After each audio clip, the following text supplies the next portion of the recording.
Control. All right, we're recording.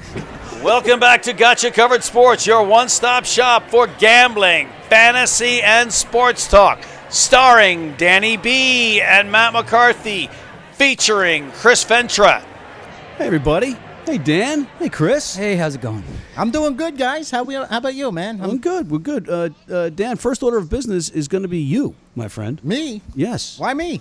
Because I'm getting stopped on the street. I don't know if you have this phenomenon, but since we started Gotcha Covered Sports, I'm getting stopped, and people are asking me, what does Danny do? And I said, it's not an easy answer. So, Dan, here's a scenario. Well, hold on. You're on a game show. Okay. You're going to win $10 million. That's it? And I ain't on the show then. And a Bennett Group Maserati, the Ghibli. No, it's the Ghibli, correct. The Ghibli. You're going to win that if you can just tell us exactly what you do. Have you ever seen the show with Jim Cramer, the stock guy? Yeah. Something similar, only I advise sports bettors, with a little entertainment value, but more importantly, results, little wow factor. But I want everybody out there that's watching to consider me like a stockbroker. Only I advise on sporting events, football, baseball, basketball, etc. So, yeah, Jim Cramer, only in the sports betting world. Is there a term for that? Yeah. Go ahead, Chris. Instead of mad money, it would be mad sports money. No, but I'm like, is it, you have a doctor, you have a lawyer, you have a, is there a term for it? I mean, there's touts is a word. You've heard the word tout. Handicapper, and there's some bad names they call some of us guys. You're not one of those, I know that. No, but I've worked with the likes. When I first got into business, I learned the boiler room ways. That's the business has a black eye because a lot of the handicappers run boiler room operations, Matt. Well, Dan, it's a pleasure for me to be working with you under these circumstances because I know that you're one of the guys that's honest about this stuff. Well, you have to be. I mean, with today's technology, all of these guys pumping out BS numbers, results, percentages, you can't get away with this. Ain't the Wild West no more. Technology took over, and it's not like it was when I broke into the business in '94. Things have changed dramatically, especially since 2012 when social media kicked in, So it's changed a lot, but a title, tout, handicapper, advisor, I like to be called. Jim Cramer of gambling. Correct. Like that. I like advisor. We finally got that mystery solved. I know gaming everybody on the consultant. Stop Word. Talking to us about it, right? All right. Silliness aside, we have a very good guest coming up, yes, Dan, in David Purdum. Right. Right? Your boy from ESPN The Chalk. Matt, actually, his career kind of took off by covering mine and Tim Donaghy's relationship dating back to 2010. He was working as a freelancer for various magazines, and now he's the head guy at ESPN The Chalk, so good for him. And he'll be joining us shortly, Matt. All right, and we're going to come right back after this quick break with David Purdum, and then we'll turn it over to Chris for a little fantasy talk. Sounds good. All right, we'll be right back.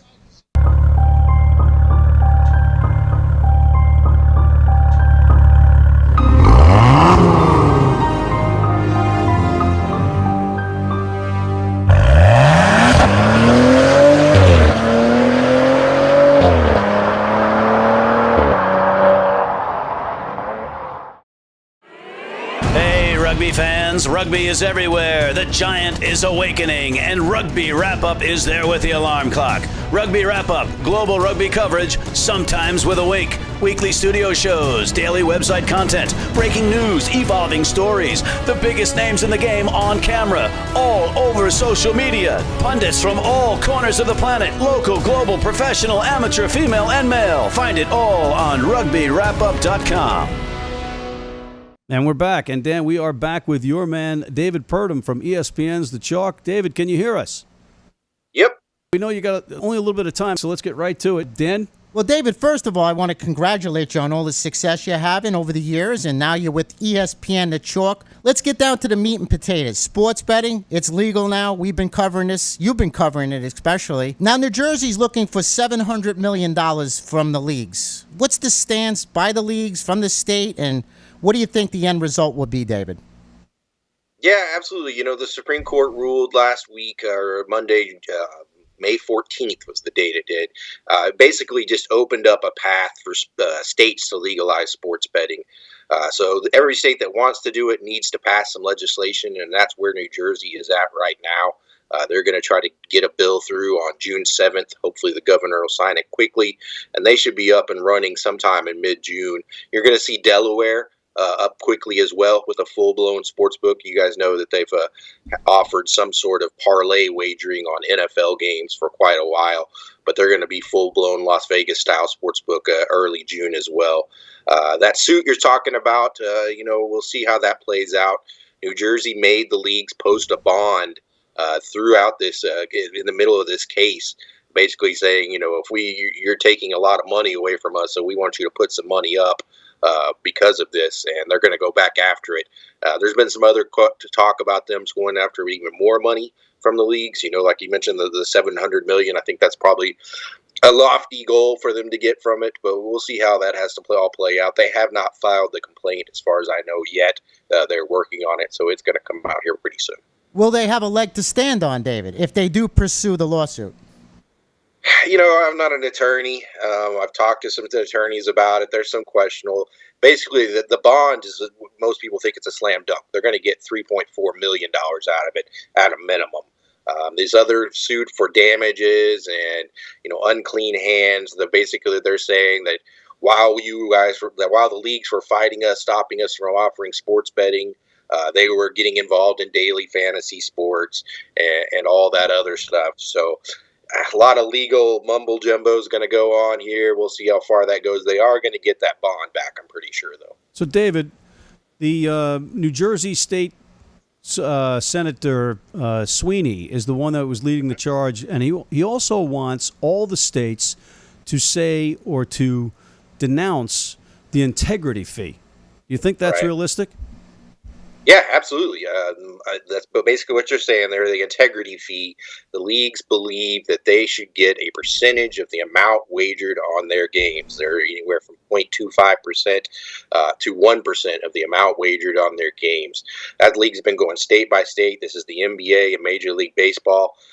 They haven't had any success. None of the states that have passed legislation have included such an integrity fee. New York, however, does have it in there, and they're pushing their law, their legislation. The legislature ends in mid to late June. They currently have an integrity fee, would give the leagues a little bit of a cut. So if that one passes, that would really change the dynamic, because so far the leagues have had no success inside the states getting such a fee. To me, David, it sounds like a shakedown or a kickback. This integrity fee, I ain't buying it. Why don't we just say our share of the pie, our share of the take? I don't like this integrity fee because, as far as I'm concerned, there is no integrity with the NBA. Just my position, anyway. They called it, Mr. Sweeney, the Senate president in New Jersey, called it an extortion fee, which, some people think it is. But, billion-dollar businesses, they like money. They're not going to say, hey, we got enough, we're fine, we don't need any more. They're always going to pursue money. So, it doesn't hurt for them to go after it. So I'm sorry, you Matt. talked about the $3.5 million bond. Is that all they're looking to recoup? Because it seems like they lost like $9 million in just legal fees, the state of New Jersey. Yeah, they're looking to get damages, legal fees, they basically calculated that hundreds of millions of dollars that they figured out from not being able to offer sports betting throughout that case. And that case lasted 6 years. So that kind of adds up. So they're looking to try to get that back. I don't know how successful they'll be in that. A lot of people are skeptical, but they will get that bond back. David, another question. What's the NCAA stand on this? I mean, what's their position? Because they were anti-gambling more than anybody at one point. So where do they stand right now, the NCAA? It's kind of interesting because you're seeing a lot of the universities go at it on their own and kind of consider, okay, we think that legalization of sports betting is going to cause us to take on more compliance costs. We're going to have to hire some more security, more people to monitor these kids who don't have the salaries that the professional players do, that kind of prevent them from being compromised. So they're going to try to see which ways they can get back those compliance costs.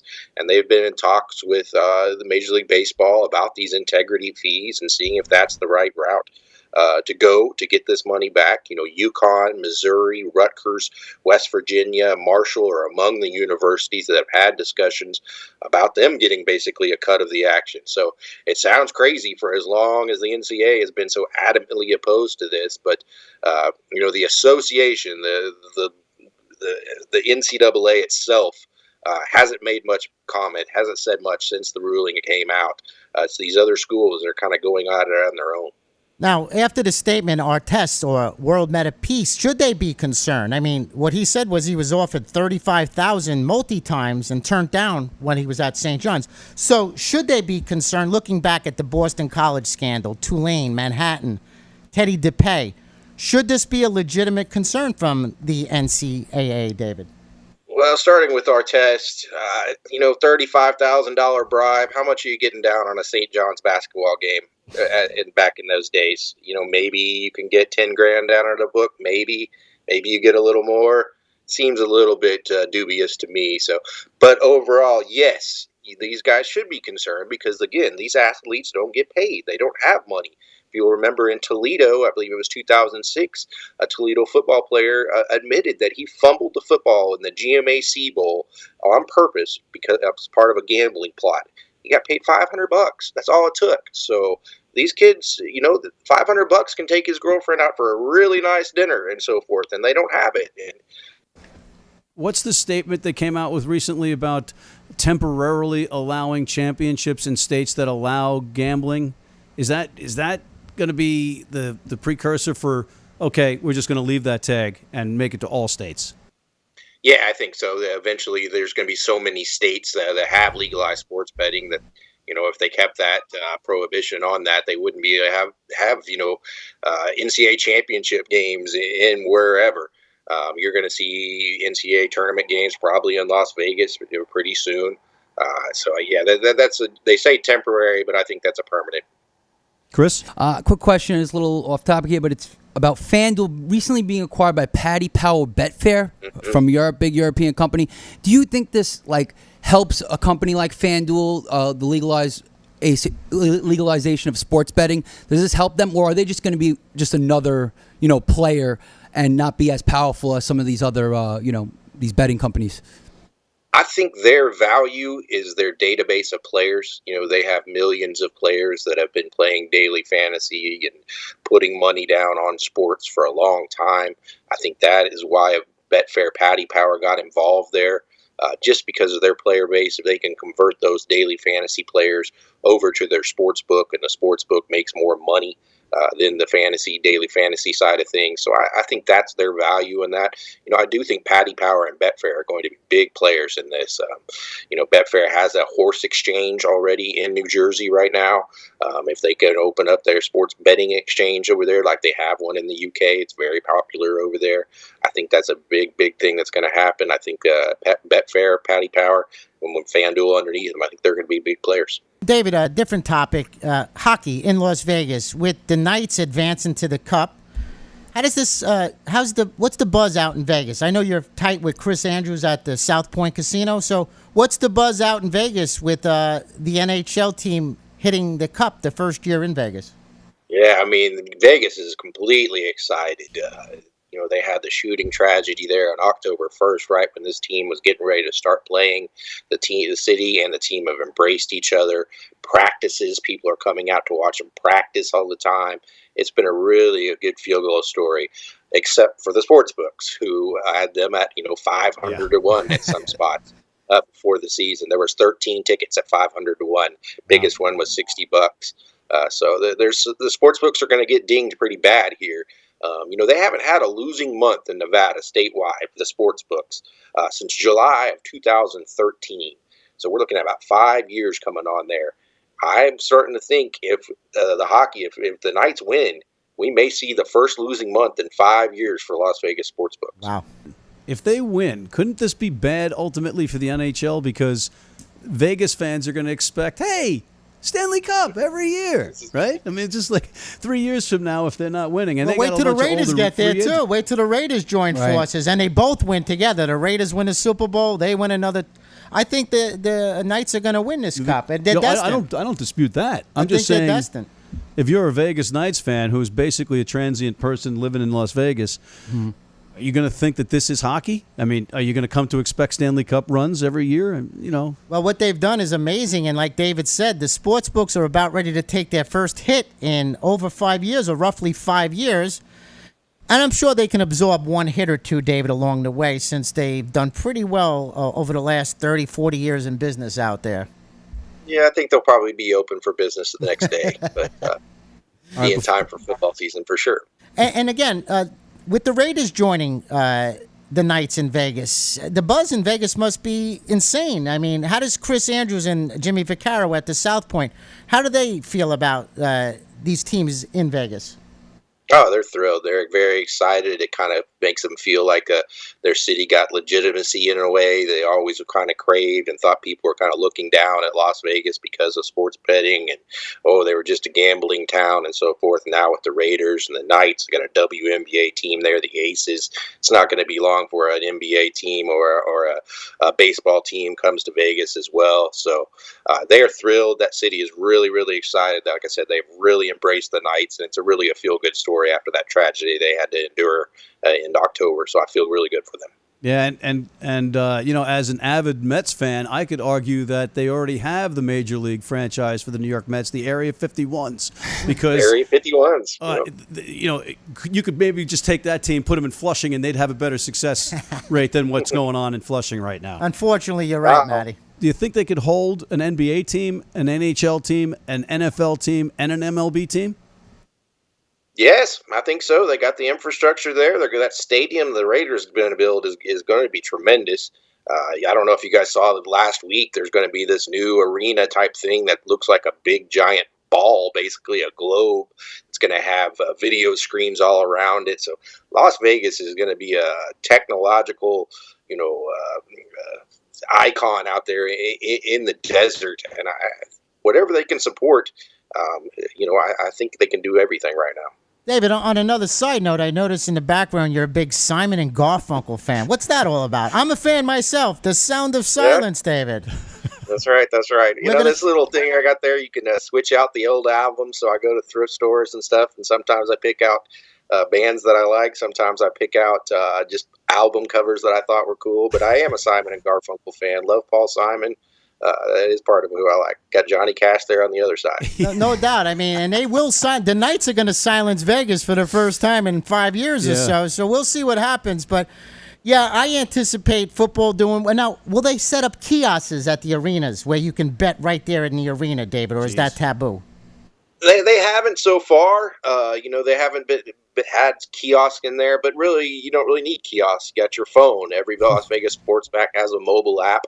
So you can go into the arena and open your mobile app and place a wager right there. So I've been asked that a lot lately. Do we think we're going to have kiosks in the stadiums? And I personally do not think we will, because I just think it's antiquated by the time we get everything up and running. You'll be placing all your bets on your phone.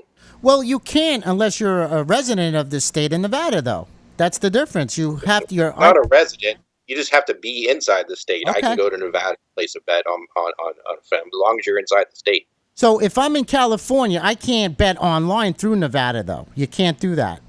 No, you can't bet. If you're in Nevada, you cannot. If you're in California, you cannot bet on one of the Nevada apps. You have to be inside the state. But if you're inside the state and you go to a Golden Knights game, you can absolutely open up the app, the T-Mobile Arena, and place your bet. Okay, so New Jersey will be somewhat similar, David, I'm assuming, or Delaware, or not to start off. It'll be just brick and mortar. You'll be at the racetracks and casinos, but very shortly after, I say very shortly, I should probably say within months after it gets open and going, and they get all the infrastructure put in place, the mobile apps will follow. So you're in New Jersey, you'll be able to pop open your William Hill app or whatever sports book you're playing with and place a wager. So what's the buzz out in Vegas? Are they pro or anti other states getting involved?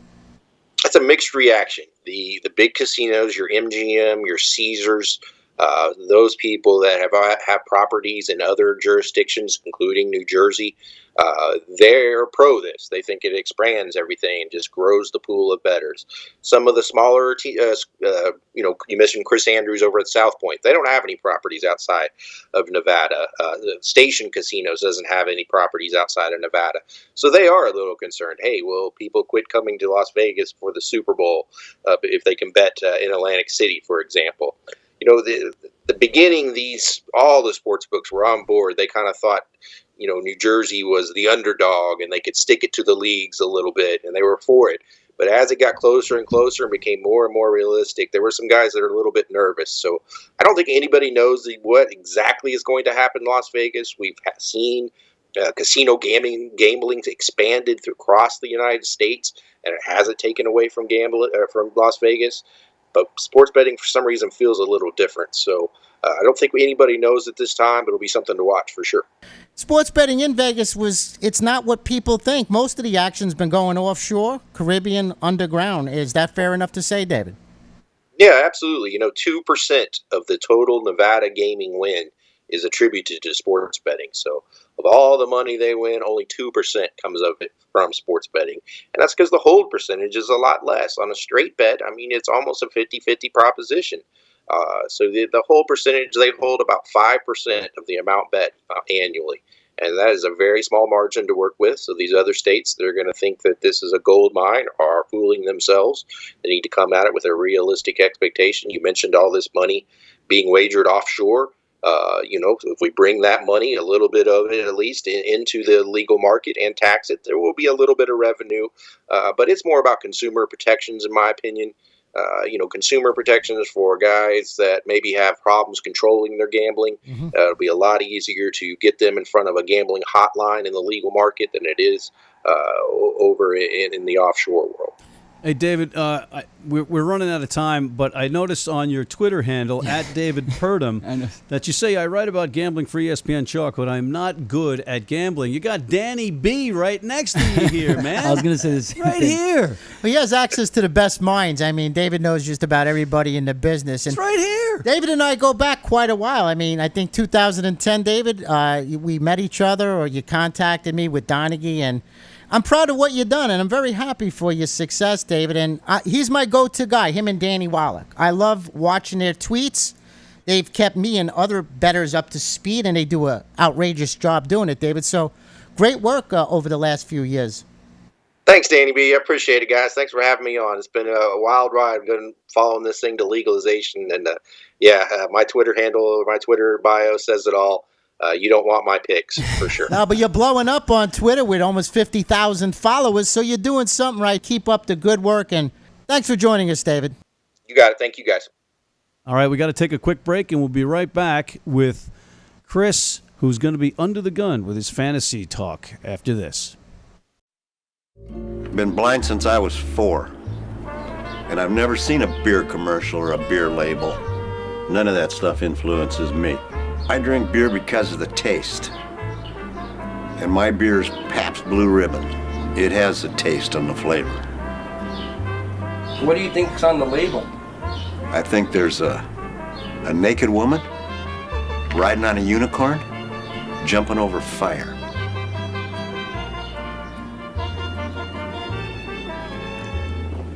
Oh, that's good beer.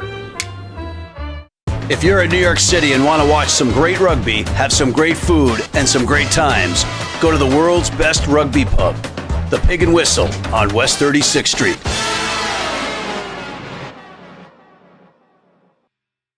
And we are back. And Danny, I think it's high time that we let the kid talk, huh? Absolutely.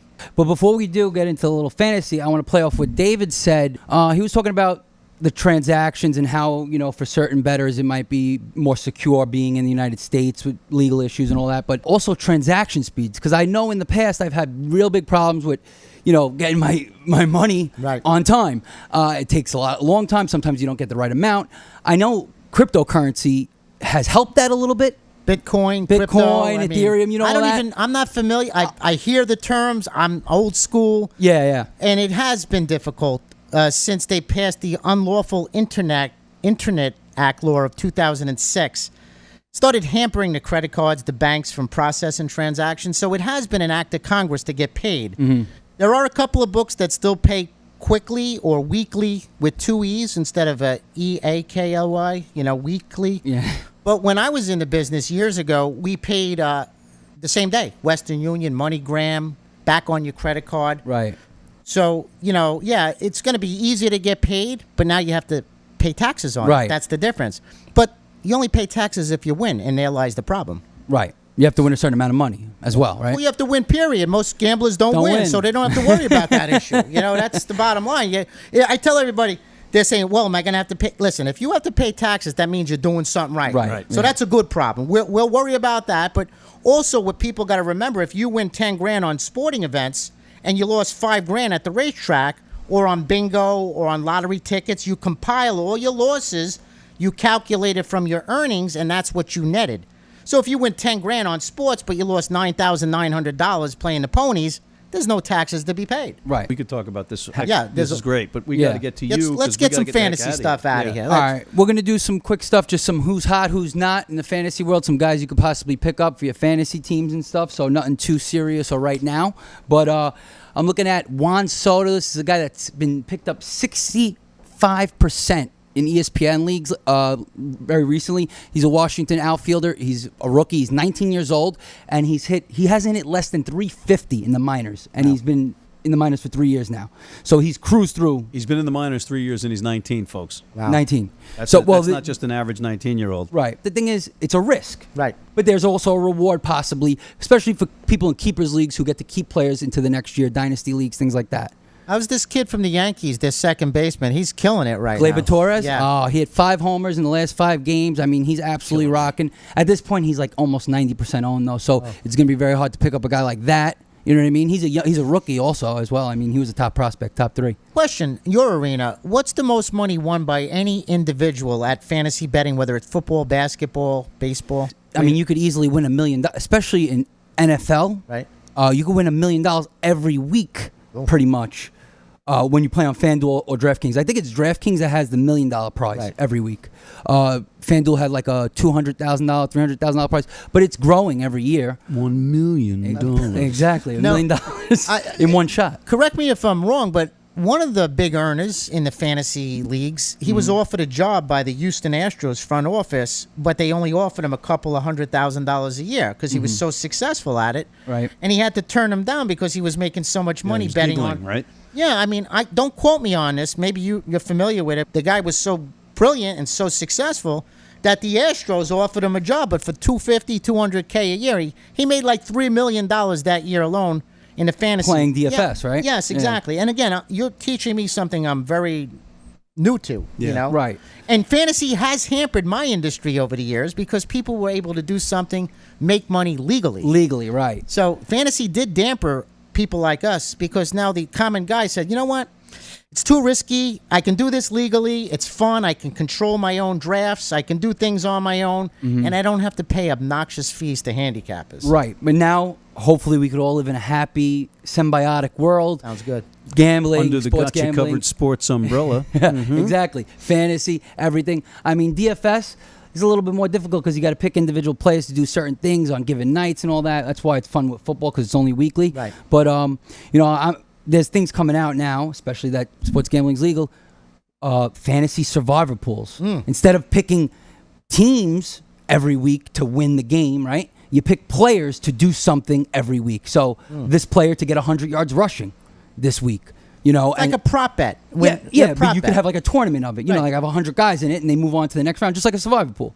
Anything else on us? I was just gonna say maybe for a pitcher here, if you're looking at Italian guy. Speak of Italians, Nick Pivetta has been pitching very well as of late. Last 3 starts, and he's only less than 60% owned in fantasy leagues.